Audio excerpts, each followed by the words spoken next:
Hi, it's Jen Pisano back with you again.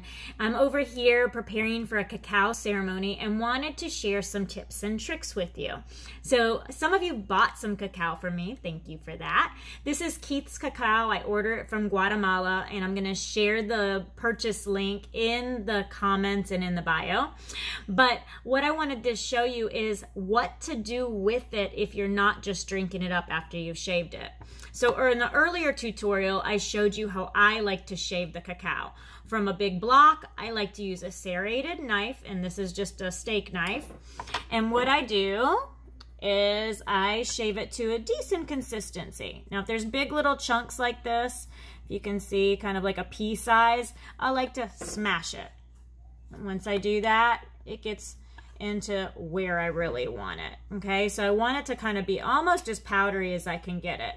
It doesn't have to be perfect. There's no such thing as perfection, but I want to get it as smashed and fine as possible because that gives me a smoother mouthfeel when I actually put the cacao on the stovetop and mix it with the water. So this is what I want it. Now, what I do to store it is I like to make it into I'm going to move this camera slightly. Okay, I put it in a mason jar. So I will just scoop up the parts that are fine, put it in the mason jar, put this on my countertop for when I'm in the mood for a cup of cacao.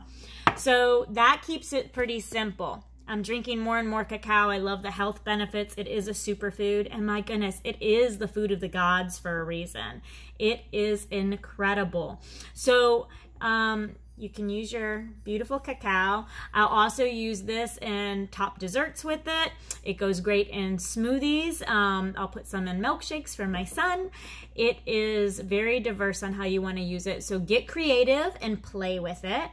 If you're interested in recipes, nutrition information, or just more information in general, pop over to my website. You can get there two ways. You can go to jenpisano.com or gypsymooninc.com. Sign up for my blog if you haven't already. There's lots of great, yummy, and delicious content there. So pop on over. Happy cacao making.